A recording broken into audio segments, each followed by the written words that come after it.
दोस्तों एक बार फिर स्वागत है आप सभी का हमारे चैनल पर। और इस वीडियो में हम बात करने वाले हैं कॉलेज रिव्यू की। ऑब्वियस ही बात है, जी हाँ, पीछे नाम आप देख ही रहे होंगे, श्री रावतपुरा सरकार। ये यूनिवर्सिटी है रायपुर छत्तीसगढ़ की। और अगर आप छत्तीसगढ़ से बिलोंग करते हैं या चाह रहे हैं वहाँ पढ़ाई करना, लॉ की कोर्सेज करना, तो क्या ये वर्थ इट होगी या नहीं, ये तो फैसला वीडियो के आखिर में आप खुद ही ले पाएंगे, क्योंकि हम डिटेल पे डिस्कस करेंगे आपके ये क्या क्या ऑफर कर रहे हैं कोर्सेज, साथ ही साथ फीस स्ट्रक्चर क्या है, फैसिलिटीज़ क्या प्रोवाइड करा रहे हैं, प्लेसमेंट्स कैसे क्या है, साथ में इनकी प्रोज कॉन्स, बच्चों के लिए सभी चीज़ें जो आपको जानना ज़रूरी है एक किसी अच्छे इंस्टीट्यूशन के लिए एडमिशन लेने से पहले। तो आखिर तक देखिए, दोस्तों में शेयर करिए और चैनल सब्सक्राइब करना नहीं भूलना है। लॉ से रिलेटेड सारी जानकारी यही मिलेगी सबसे पहले। अपनी प्रोफाइल पे अगर बेस्ट आप जानना चाहते हैं तो नीचे प्रोफाइल एनालिसिस फॉर्म भी मिल जाएगा, जिसको फिल करना है। जानकारी आप हमारी टीम कॉन्टेक्ट करेगी और आपको प्रोवाइड कराएगी। बाकी आपको व्हाट्सएप चैनल भी ज्वाइन कर लेना है, नीचे उसकी लिंक भी मिल जाएगी। ठीक है, चलिए। तो भैया, रावतपुरा सरकारी यूनिवर्सिटी, ये नाम तो बढ़िया है और यूनिवर्सिटी का अगर आप देखेंगे तो इंफ्रास्ट्रक्चर भी अच्छा है, देखने में तो अच्छा लगता है, सच्चाई यही है। अभी बहुत नई है ये यूनिवर्सिटी, बहुत पुरानी नहीं है, 2018 में स्टैब्लिश हुई थी। ठीक है, तो ये फाउंडेशन है, आप देखेंगे ब्लेसिंग्स ऑफ अनंत श्री विभूति श्री रविशंकर जी महाराज, है ना। श्री रावतपुरा सरकारी यूनिवर्सिटी, इसको स्टैब्लिश करा गया था, है ना। तो ये फाउंडेशन है पूरा, उसके बेसिस पे इसको स्टैब्लिश करा गया था। और 2018 में ये स्टैब्लिश हुई थी, रायपुर छत्तीसगढ़ की ये यूनिवर्सिटी। तो बहुत सारी वैरायटी ऑफ कोर्सेज ये आपको प्रोवाइड करा रही है, अलग अलग फील्ड में लॉ के भी कोर्स करा रही है। आप क्या क्या ऑप्शन है देख लेते हैं। ये 65 एकड़ का इनका कैंपस है, यूजीसी अप्रूवल है, 4 कोर्सेज लॉ के ये ऑफर कर रहे हैं, 60 का कुछ इनटेक इनको मिल जाता है अपन को। SRU Raipur.ac.in ये ऑफिशियल वेबसाइट है, वहां पे जाके आपको जानकारी और भी मिल सकती है अलग अलग कोर्सेज की, आप जाके चेक कर सकते हैं।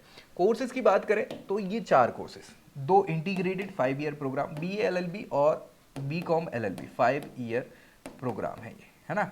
ठीक है, और एक 3 ईयर प्रोग्राम LLB का ये प्रोग्राम है 3 ईयर। ठीक है, और ये LLM PG प्रोग्राम है आपका, है ना, मास्टर्स। ठीक है, अब फीस स्ट्रक्चर की बात कर ले तो इन रिस्पेक्टिव दोनों जो 5 ईयर प्रोग्राम है, 45,000 रुपीज़ जो है एक सेमेस्टर की फीस है। मतलब ये मान के चलिए 90-95 हज़ार, 1 लाख के आसपास लिख दो, 1 लैक्स। ठीक है, तो ये 1 साल की फीस है और 5 साल का ये कोर्स है, तो 5 लाख करीब फीस हो गई। ऐसे कुछ 70-75 कुछ इधर जाएगा, है ना। तो वो आप देख लीजिएगा, लगभग 4 लाख के आसपास का आपका खर्चा पड़ेगा। LLB देखेंगे तो 45 तो पर सेमेस्टर की है, 1 लाख 3 लाख के आसपास मानिए। LLM की बात कर लें तो ये भी लगभग 1 लाख का पड़ेगा। अगर 1 साल का कोर्स कर रहे हैं, 2 साल वाला अगर आप स्पेशलाइज कर रहे हैं तो 2 लाख के आसपास का ये फीस स्ट्रक्चर है। बाकी रहना खाना है ना, तो डबल कर लीजिए, डबल और थोड़ा सा ज़्यादा। ठीक है, तो ये फीस स्ट्रक्चर आपको देखने को मिलेगा इन कोर्सेज के लिए। बाकी स्कॉलरशिप भी ये प्रोवाइड करा रहे हैं। कौन कौन सी, एक तो आप देखेंगे मेरिट बेस। मेरिट बेस में क्या होता है कि भैया आपका अच्छा परफॉर्मेंस है ना, तो कुछ बच्चों के लिए हाँ आपकी फीस वगैरह में कुछ कंसेशन मिल जाता है।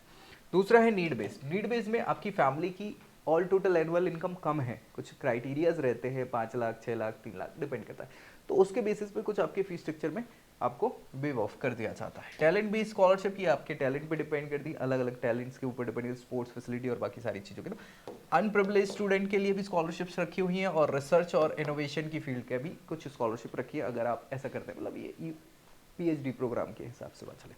ठीक है, तो ये स्कॉलरशिप्स हैं जो आप अवेल कर सकते हैं अपनी अपनी रिक्वायरमेंट के हिसाब से, जिनको भी फुलफिल आप कर रहे हैं एलिजिबिलिटी को, आप जाके वहाँ पे चेक कर लीजिएगा और एडमिनिस्ट्रेशन पे डिस्कस कर सकते हैं।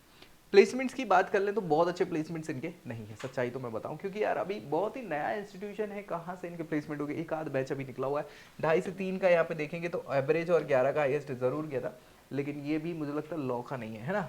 तो देख लीजिएगा एक बार।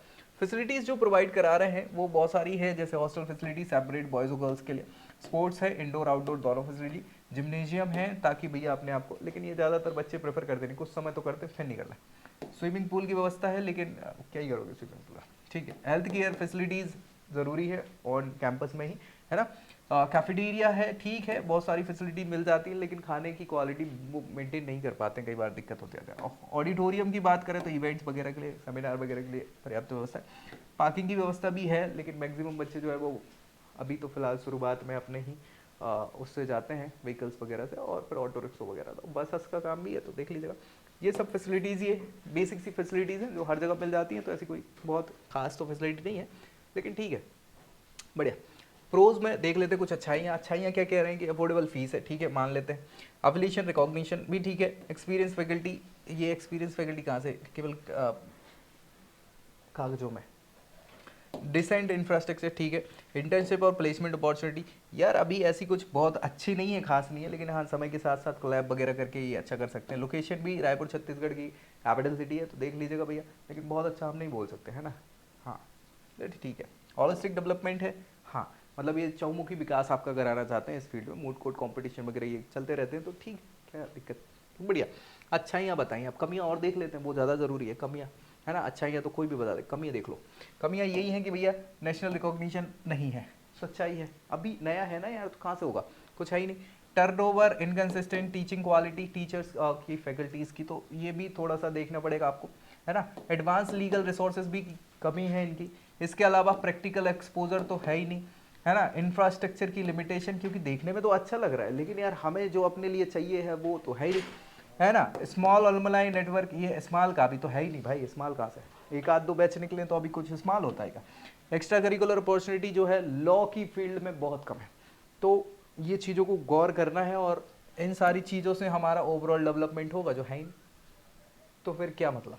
बाकी देख लो, अभी बच्चों के रिव्यू की बात कर ले तो बच्चा के बता रहे हैं कि यार लिमिटेड नेशनल, वो तो अपन ने डिस्कस कर ही लिया। इनकंसिस्टेंट टीचिंग क्वालिटी, ये टीचर्स के साथ है। इंफ्रास्ट्रक्चर रिसोर्सेज जो है देखने का तो अच्छा दिख रहा था, लेकिन वो अंदर जब अपन जाते हैं ना, दूर के ढोल सुहावने होते हैं, अंदर जाके देखो तो समझ में आता है, तो वही इंफ्रास्ट्रक्चर रिसोर्सेज की कमी देखने को मिलती है। प्रैक्टिकल एक्सपोजर ना के बराबर है, एलुमनाई नेटवर्क भी कुछ है नहीं, तो ये बच्चों के हैं तो ठीक है। अब मुझे लगता है हमने सारी चीज़ें बेसिक्स तो डिस्कस कर ली, जिनके बेसिस पे आप एक फैसला ले सकते हैं कितना वर्थ इट आपके लिए होगा कि नहीं होगा। लेकिन हाँ, अगर अपनी प्रोफाइल पे बेस्ट आप जानना चाहते हैं अपने लिए, तो नीचे प्रोफाइल एनालिसिस फॉर्म फिल करना नहीं भूलना है। ऐसी ही जानकारी के साथ नेक्स्ट वीडियो में मिलेंगे, तब तक के लिए जय Hind. I hope you like this video. For more such videos, keep watching our channel. And do not forget to like, share and subscribe.